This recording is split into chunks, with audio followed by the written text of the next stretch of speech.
Hello, hello. Hey, Susan, Mary, Robin. Hello, hello. How is everybody doing? Barbara, hello.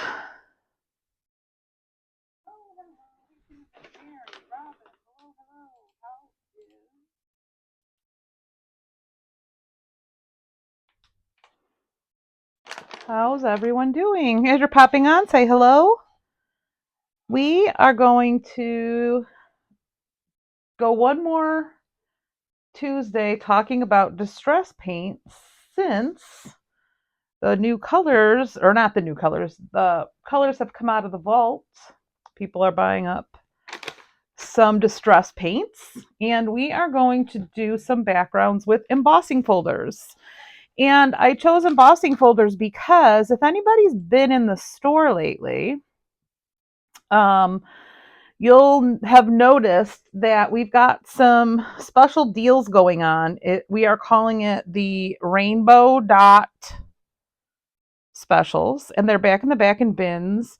All kinds of dies and stamps and embossing folders at unbelievable prices, more than 40% off retail. So we've got a lot of embossing folders back there, and I am sure that you will find some things there that you have to have, in addition to the embossing folders that you probably already have in your stash. Who has embossing folders that they haven't used in a long time? Let's get those puppies out and use them on some fun backgrounds with our distress paints that we just got for the colors that came out of the vault. Susan's asking how the crop went Saturday. Actually, the crop Friday and Saturday was awesome. I think everybody had a lot of fun.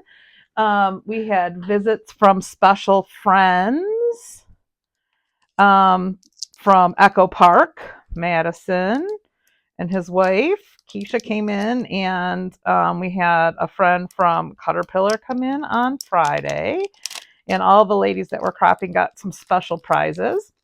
And then on Saturday, we had some special friends from Photoplay come in, Jody and Dan. So they came in to see the new store and also brought some awesome prizes for all the ladies that were cropping.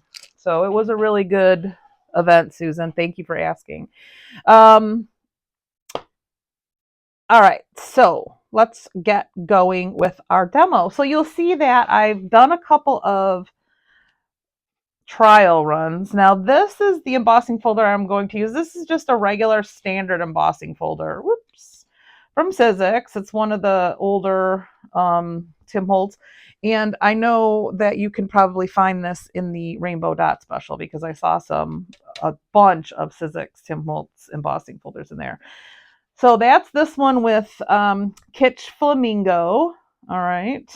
But these are you can also use the 3D embossing folders with the technique I'm going to show you. This is one of the newer ones that's like the cobblestone with Lost Shadow. And then these are one of the newer-ish 3D embossing folders. I don't know what it's called. The name's probably not on here, but it's this one with all the numbers. That did some really fun backgrounds. Also, I am demoing on mixed media paper, heavy distress mixed media heavy stock, just the regular manila color. And I am using the Tim Holtz brayer because it's a little bit softer, and on a hard surface like this embossing folder, it is just a little bit better in applying your paint evenly. So I'm using that one. We are going to give Lumberjack Plaid a try. And you'll need your distress sprayer with water. All right. Hello, hello, all of you folks joining us. Renee, Robin, hello. Yeah, did you all go to Mega Mink this weekend and get any awesome deals? Or did you just come to Scrappy Chic and have some fun? Because we were having some fun. Okay, so the first thing we're going to do is take some of our paint over here on our mat. Put a couple of drops. Boop, 5 to be exact. Oh, extra 6 drops. All right, now I've got my paint ready. Now, I found that when you open your embossing folder, you've got your side that's got the pattern that is up, so you can feel it. So it is I think that would be called the debossed side. And then on this side, it's where that fits in. So the pattern is embossed in the embossing folder. So we are going to roll some paint on the flat side, the embossed side, where the pattern goes in and you've got more flat surface. That's what we're going to do. You can do this on both sides. This side, when it's raised up like this, I'm really messy because I have a heavy hand and I get it all over the place. But if you're very light-handed, you could get it on what's raised up, and you'll just get the opposite or the mirror effect of what we are going to get. So we are going to roll our brayer here in our lumberjack plaid and get it all over the brayer. And then we are going to roll that right on our embossing folder. Some more paint there. Now, I like to then, once I get my paint everywhere I want it to be, I like to spritz a little water, and I'm going to do that over to the side, but just a little spritz to let the paint move. And then I like to put my paper on this side and fold the paint part down. All right. Then I'm going to run it through my Big Shot or whatever machine you have to do your embossing over here on the side. And I must have moved it. It must have moved, ladies. We're going to have to do it again. So I got a double exposure. Double exposure. Sorry, I must not have held it down very well. Give me 1 second to get another piece of paper and we'll go again. I didn't have that happen on the other ones. That's what happens when you're watching it live, right? You get to see all my mistakes too. All right. The other thing to keep in mind is that you don't necessarily want your paint to dry on your embossing folder, because then if it bothers you, it will then be red or whatever color you've chosen to work with. All right, so I am going to start over and perhaps be a little more careful. The Tigers are on, so I got a little distracted for a second. And they're winning. They're up by 2. All right, let's try this again, ladies. I'll pay more attention. All right, let's roll that paint on.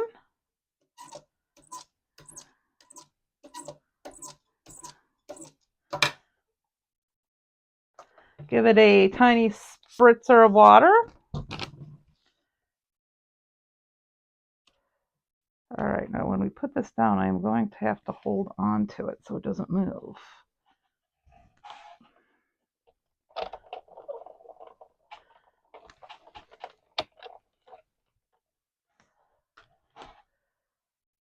Shoo! Happened again. Anyway, if you're more careful and your paper doesn't move, you'll get this pattern, which I got clearly perfectly the first time. Maybe it's my red paint. Anyway, sorry about that, but you can see all of these good tries here, of course, that I did while no one was watching. Let's try this folder and see if that does any better. I always do a dry run, so I make sure that my technique works before I get on camera, but clearly I've got issues today. All right, let's see what we got here.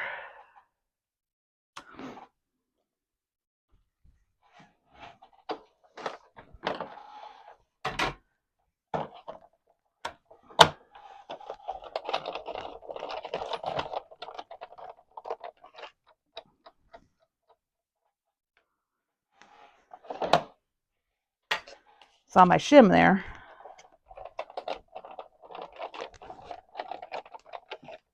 All right. Here we go.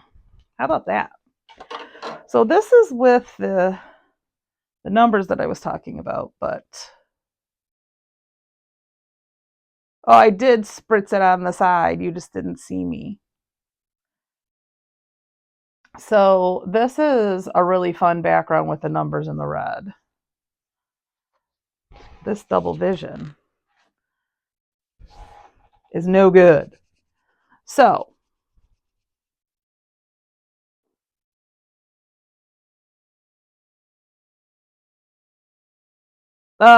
Gabrielle's asking, could it be that the folder was too tight? No, actually, it was really loose, but it was moving because I wasn't holding it very well. So this one went through very well and gave us a really nice background. This one you can see I put a bit more water on. So it really just depends on the look that you want. This maybe worked because it was very loose and didn't even do an impression. I don't know. It's just funny to me that I had just done it before I got live and now it won't work. So anyways, make sure that after you've put your paint on your embossing folder, you do wipe it off because as we've been talking about quite a bit, distress paint, once it dries, is permanent. So we'll get this red paint off of here. Most of it anyway. I don't care if there's a little bit of color. Does anybody have any questions? I feel like I'm going to try that swirly one again because I want to get it right.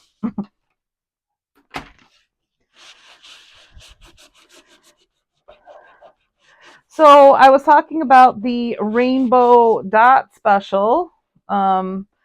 Keep in mind too that you should check back often because we are always putting more items out.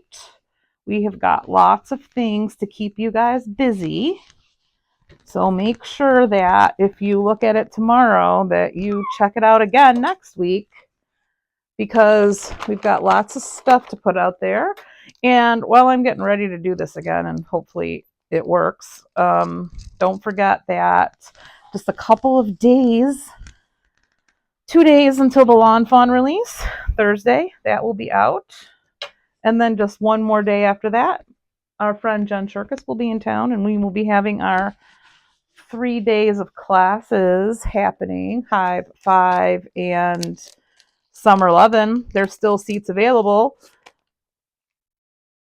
And Marilyn says there was so much stuff in those bins. Did you have an opportunity to look at it, Marilyn? Because we keep putting more stuff in there. Yeah, we're filling it up often. Don't worry, I'm not spilling anything. Oh boy. I just thought I would switch colors. You only got through 2.5 of them, Marilyn? Yeah, there's a lot of stuff back there. And some really fun stuff. Lots and lots of dies. Lots of dies. All right, let's see. How about I try the other side?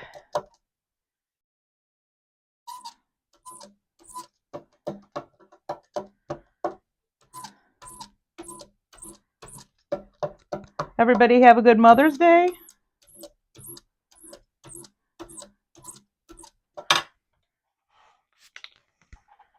One spritzer of water.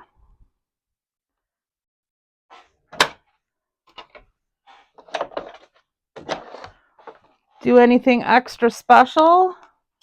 Did you get extra specially spoiled? I planted my mom's flowers. All right, this one we did on the other side, so look at that. Isn't that awesome? Just the outline. See how that worked? I didn't squeeze it too hard. Can you see it? This one turned out very nice. Oh, it sounds like you ladies all had, you know, Good days. You can't even see, can you? It's pixelizing. There it is. Can you see that? With the Kit Flamingo. So anyway, that's what we've got for you today. Another way to use your distress paints. I hope that you guys are trying out all of these techniques, and when you do, I'd love to see them. So if you try it out, post a picture in the comments on Facebook when we upload the video. I think that might probably be the best way to do it, since we still can't figure out why people can't post pictures on our page. So if you're trying out these techniques, show us in the comments when we upload the videos. Sound like a plan? Does anybody have any questions? I'll give it a minute.